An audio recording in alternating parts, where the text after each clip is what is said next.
Okay pa po ba kayong lahat? Mga kapatid at mga kababayan, malinaw po nating narinig sa pambungad na pananalita ng kapatid na Edwil Sabala ang pinakalayunin ng malakihang pagkilos na ating sama-samang isinasagawa sa araw na ito. Nais nating katawanin ang nagkakaisang damdamin ng milyon-milyong Pilipino at isatinig ang kanilang pinag-isang mithiin para sa isang mapayapa at nagkakaisang Pilipinas. Kaugnay nito, binanggit din po ang ating kagustuhan na ipaalam sa mga opisyales ng ating pamahalaan ang ninanais at pinapangarap na maayos at epektibong paglilingkod at paglutas sa lumalalang kahirapan na pinalubha pa ng katiwalian at korupsyon, kalamidad, kriminalidad, bangayang pampolitika at iba pa. Kinikilala po nating lahat na nagkakatipon ngayon na sa pagkakaisa, kapayapaan at pagkakasundo lamang natin makakamit ang hinahangad na pagunlad at pagsulong ng ating bansa. Sa bahagi po naman ng kapatid na Romel Topacio, tinindigan ang pagtitipong ito ng Iglesia ni Cristo ay konkretong kahayagan ng suporta sa naunang pahayag ng Pangulong Bongbong Marcos na hindi sasang-ayon sa isinusulong na impeachment laban kay Vice President Sara Duterte. Kinatigan din po ng Iglesia ni Cristo ang posisyon ng Pangulo na ang impeachment ay hindi makapagdudulot ng kabutihan sa buhay ng kahit isang Pilipino. Hindi lamang ito pag-aksaya sa oras ng pamahalaan, kundi makakahadlang din sa pagre-resolba sa marami at pangunahing problema ng bansa. Mataas na presyo ng bilihin, mababang kalidad ng edukasyon, infrastruktura, serbisyong pangmedikal, kriminalidad, seguridad at iba pa. Higit sa lahat, ang pagsusulong ng impeachment ay mauuwi lamang sa pagtatalo-talo at papagkakampi-kampi, hindi lamang ng mga mamamayan, kundi pati na rin ng mga opisyalis ng gobyerno. Ipinaalala rin na kapag nagtatalo-talo ang mga nasa pamahalaan, apektado ang taong bayan, at kapag magulo ang bansa, ang mga tao ang kawawa.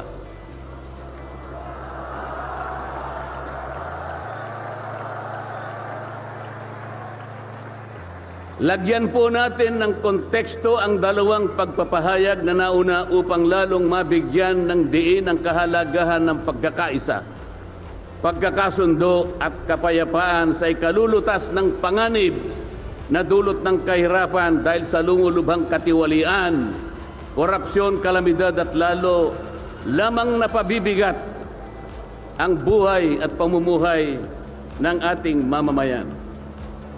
Sa isang ulat balita ng periodikong Philippine Star, 4 na araw nang nakararaan ay ganito ang sinasabi. Based on a recent SWS survey, an estimated 17.4 million Filipino families considered themselves poor in the last quarter of 2024.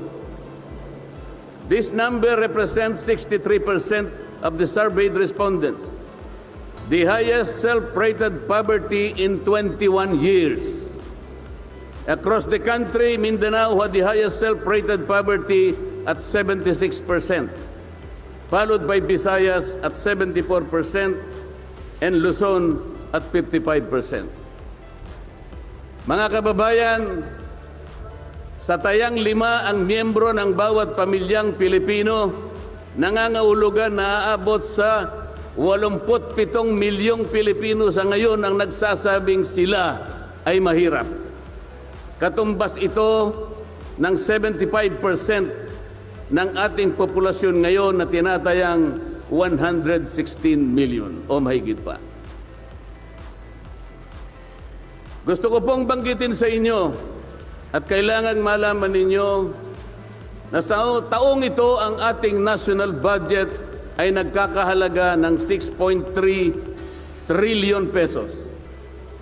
Ito po ang ating national spending. Ang ibig sabihin, ito pong halagang ito ang gagamitin dapat ng pamahalaan upang tugunin ang lahat ng pangangailangan, pangkabuhayan, panglipunan, pangkalusugan, pangedukasyon, pangseguridad, lahat ng kakailanganin alang-alang sa kapakanan ng bawat isang Pilipino. 6.3 trillion pesos. Ngunit, ang tinatayang magiging income lang ng ating bansa ay kulang pa sa 5 trilyong piso. Ang ibig pong sabihin, meron tayong deficit. Meron tayong kakulangan na 1.5 trillion pesos. Ito po ang ating ipangungutang sa taong ito. 1.5 trillion pesos. Ibig sabihin po, bawat araw tayo'y gagasta ng 17.6 billion pesos. Yun po yung ating gasta. Araw-araw. Ngunit ang ating kinikita ng bansa ay 13.4 billion pesos lamang. Sa makatwid, ang uutangin natin araw-araw ay 4.2 billion pesos. Katumbas ng 175 million pesos bawat oras. Napakabigat po na hinaharap na hamon at problema ng ating bansa. Hindi po biro-biro ito. Ito po ay pananagutan po ng ating mga opisyales. Hindi po pwedeng talikuran ito. Ganito na po kalala ang problemang pang-ekonomiya ng ating bansa. Ngunit, hindi po yata ganito ang naging direksyon, sapagkat sa halip na po unahin ang mga binanggit nating malalaking problema na kinakaharap ng ating bansa, ang inuna po ay mga bagay na mauuwi lamang sa pagkakampi-kampi at pagkakabahagi ng ating bansa. Bakit po? Nagtatag po ng Quadcom. Ang buong akala ko po sa pagtatatag ng Quadcom, ito po ay 4 na komite sa House of Representatives. Kinonsolidate, ginawang isang makapangyarihang komite na ang buong akala ko, ito ang gagamitin para tutukan ang namumuong problemang lumulubha pa na hinaharap ng ating bansa. Napakataas po ng bilihin, lalo na po yung pagkain ngayon. Nagtanong-tanong po ako, ang isang pirasong kamatis last week is 20 pesos. Tama po ba yun?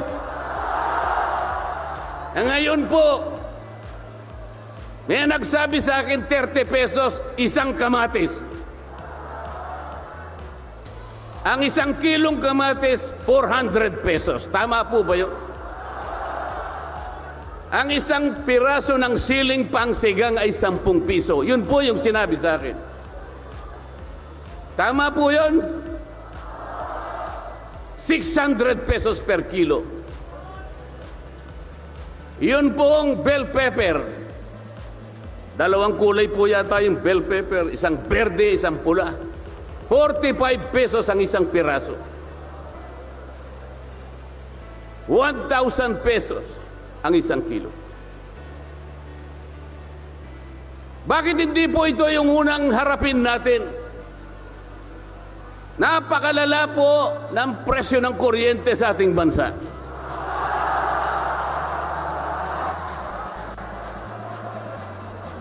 Meron po akong isinulong na 10 panukalang batas na ang tanging layunin ay ibaba ang kuryente sa bansang ito. Ikinalulungkot ko pong ibahagi sa inyo na kahit isa'y wala man lamang pong nadinig.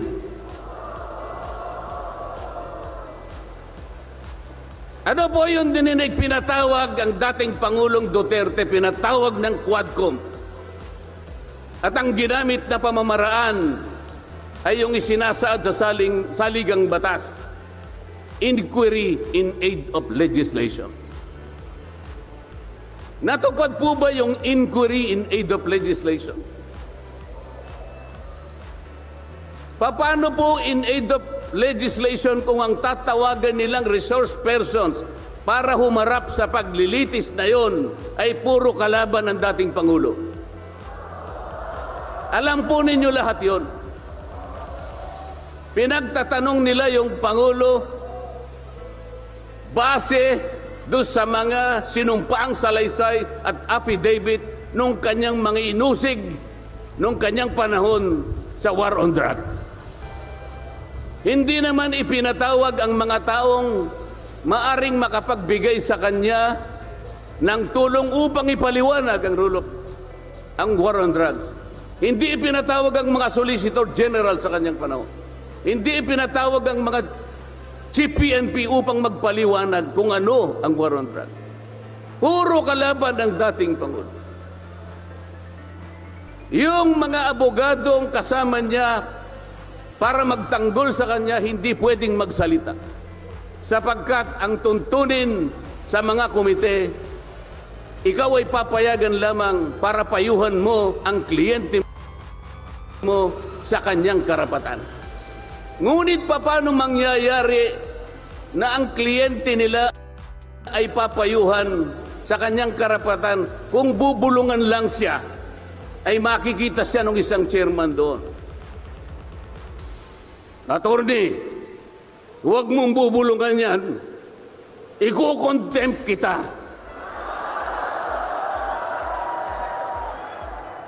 Nasaan na po yung sinabi sa saligang batas na lahat ng inuusig ay meron siyang karapatan sa abogado? The right to counsel. Wala na po. The right to confront your accusers. Wala po mga accuser doon.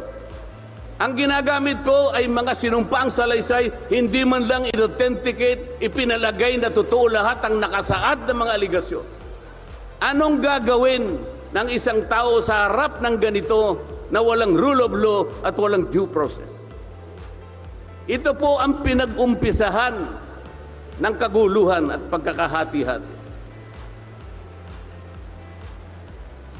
Sa kagustuhan po nila na mausig ang dating Pangulo, ayaw po nilang pumunta sa korte, ayaw nilang pumunta sa piskal. Ano po ba ang sinasabi ng mga desisyon ng Korte Suprema? Kapag ka napatunayan nyo ang isang tao ay maaring nakagawa ng kahit anong paglabag sa lahat ng batas, anumang batas, dalhin ninyo sa piskalya, dalhin ninyo sa korte. Yun ang tamang paraan. That is the rule of law. Ngunit bakit? Bakit kayong Quadcom ang gumagawa nito? Ang Quadcom ay hindi piskal. Ang Quadcom ay hindi korte. Nagkukunwa lang na korte. Yung mga chairman ng 4 na komite doon, wala ni isang abogado. Pero naalala ko yung isa doon, kamukha ni Attorney Agaton.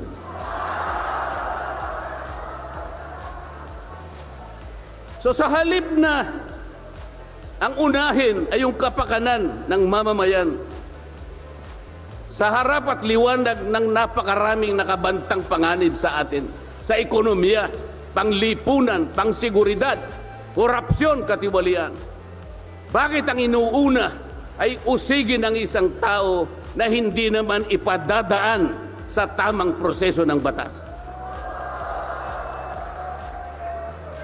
Pangalawa, tinawag po nila ang pangalawang Pangulo sa 2 pagkakataon. Una po, nung magpipresent siya ng budget, Ang pinipresent po niyang budget ay budget for 2025. Akalain po ninyong ang gusto nilang tanungin ay yung pagkakagasta ng kanyang budget noong 2022 and 2023. Saan ka naman nakakita ng ganong klaseng direksyon? 2025 ang dapat pag-usapan, ang kanilang pilit na itinatanong ay paggamit o paggasta niya noong 2022 at 2023. Ang sabi po ng Vice President, siguro nainis na rin, I forgo my opportunity to defend this 2025 budget and I leave it to the discretion of the House of Representatives as presented. Ayaw pa nilang tanggapin. Nang ibig sabihin, ayoko nang idepensa sa inyo. Bahala na kayo. Kung anong gusto nyong ibigay sa akin, bahala na kayo. Ano pong ginawa nila? Hindi. Kinakailangang masagutin mo lahat ito. Walang exempted dito. Kahit anong ngayon siya, kailangan namin tama po yung lahat po ng paggasta ng pera ng bayan ay kailangan pong suriin. Totoo po yun. Ngunit meron pong pagkakataon at panahon sa paggawa nito. Hindi po sa panahon ng pipresenta ng budget. So ang ginawa po nila, tinawag uli ang pangalawang Pangulo sa isang pagdinig sa isang komite na kung tawagin ay Committee on Good Government. Alam po ninyo yung pagsisimula nila para magkaroon ng katwiran na masabi na ang Vice President? Kinasangkapan nila yung isa sa amin, isang representative sa Maynila, tumindig at nag-privilege speech. Yung subject matter po ng kanyang privilege speech ay kaugnay po ng budget na pinagtatalunan na po sa plenaryo at sa committee.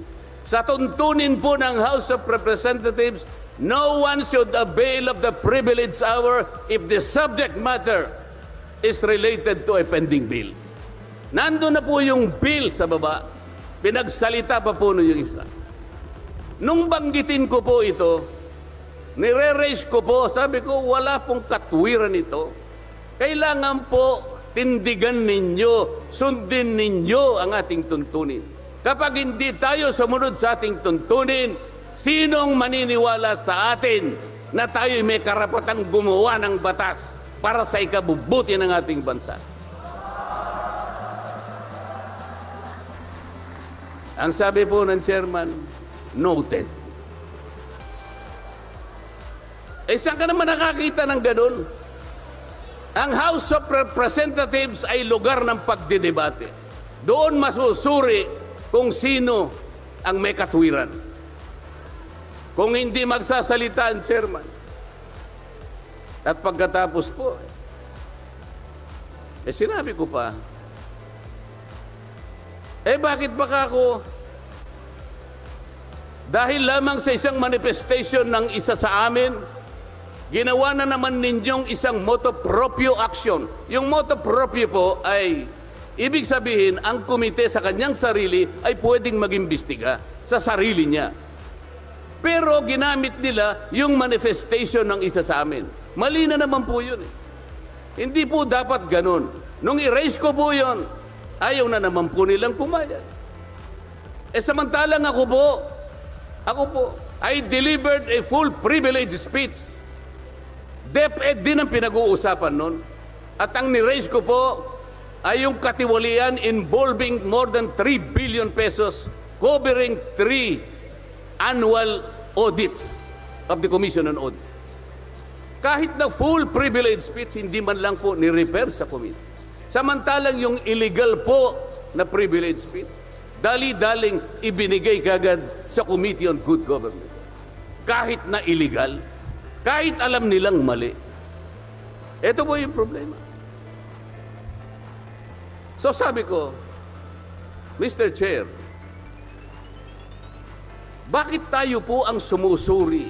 Bakit tayo po ang nag-audit ng confidential funds ng Vice President? Bakit tayo po?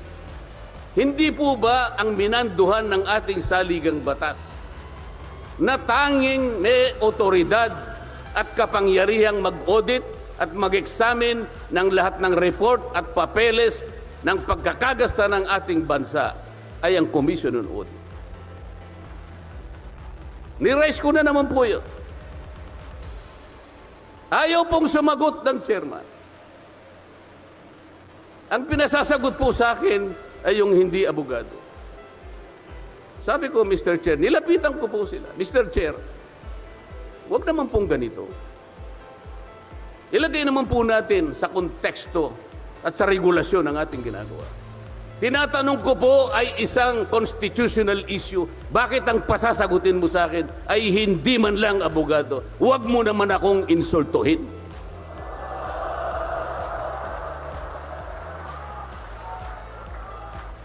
Doon sa puntong yun, alam po ninyo, pati yung kinakain kong hopya, pinagtripan nila.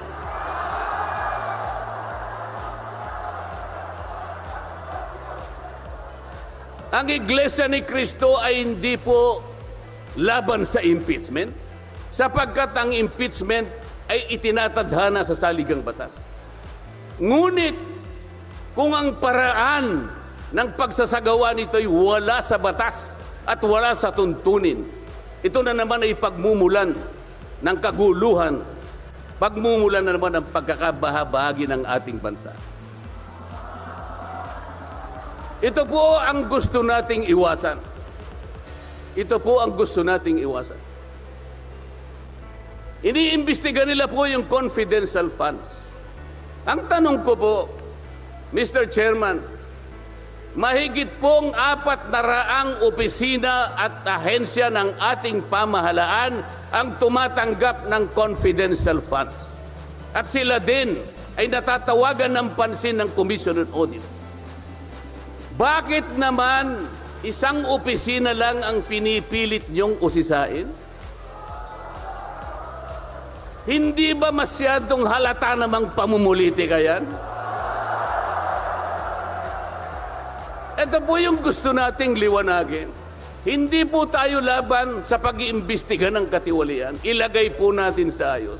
Sana man lang kumuha sila ng ilang pang mga bahagi ng opisina na kagaya din ng paggagamit ng confidential funds, sapagkat ang layunin po raw ay makagawa ng batas.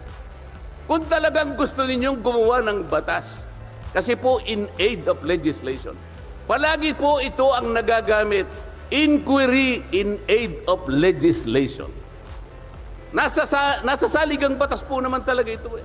Kaya lang, meron pong limitasyon ang inquiry in aid of legislation. Ano po yung unang limitasyon? Kailangan po meron ka ng nakabalangkas na batas, panukala. Hindi mo lang makumple-kumpleto sapagkat nag-aatubili ka, baka merong impact ito sa ibang sektor. Kaya tatawag ka ng mga tao na makatutulong sa'yo para sa ganun makumpleto mo ang iniisip mong panukalang batas. Pagka ganun, alam niya kung sinong tatawagin niya. At alam niya rin kung anong itatanong niya. Hindi po ganun ang nangyayari ngayon eh. Dahil nga wala na pong rule of law, basta na lang sila tatawag ng kahit sino sapagkat hindi naman po talaga ang layunin ay gumawa ng batas kung hindi usigin ang taong gusto nilang usigin. Ito po ang nangyayari ngayon.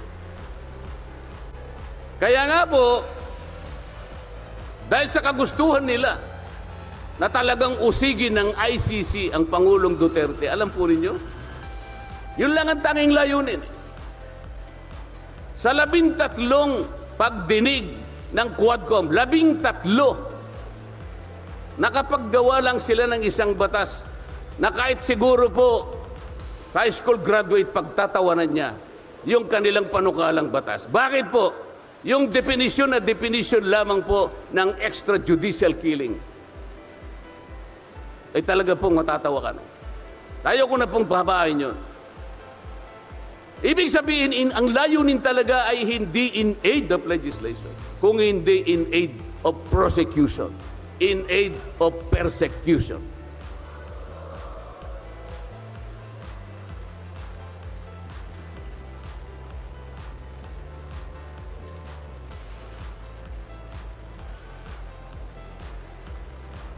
Kanina po, mga kababayan, napanood po ninyo ang video na kung saan ay nagpahayag ng di pagsang-ayon si Pangulong Marcos sa namumuong impeachment laban sa pangalawang Pangulo. Ulitin ko lamang po yun. Sabi niya, tumutukoy po dun sa pagsasagawa ng impeachment. This is not important. This does not make any difference to even one single Filipino life. So why waste on this? What will happen if somebody files an impeachment? It will tie down the House. It will tie down the Senate. It will just take up all our time, and for what? For nothing, for nothing. Sabi po niya ito, none of this will help improve a single Filipino life. As far as I am concerned, it is a storm in a teacup. It's a tempest in a teacup. Ang ibig sabihin, isang napakaliit na bagay na pinipilit ninyong palakihin. Napakalaki ng problema ng bansa ang inaharap natin. Ito ang ating atupagin. Ito yung gustong mangyari ng Pangulo ng Republika ng Pilipinas. Sumagot po ang liderato ng House of Representatives. At sa isang bahagi, ang sabi po niya, ito po, kinuha ko lang yung isang bahagi sa isang mahabang manifestong ginawa nila. Sabi po ng House of Representatives, bilang tugon doon sa sinabi ng ating Pangulo. Sabi po niya, together, let us rally behind our President to protect and preserve the gains of democracy as we build a stronger, more united, and more prosperous republic. Pero nasaan po kaya? Nandito po kaya lahat yung mga sumama sa manifestong ito na sumusuporta na mag-rally tayo sa likod ng Pangulo? Tayo'y magkaisa upang panindigan yung nauna niyang pahayag na ang gusto nating unahin na pagkaisahan ay yung pagtugon, pag-address sa mga problema ng bansa. Nasaan kaya sila? Nandun kaya sila sa likod ng Pangulo o tayo lang lahat?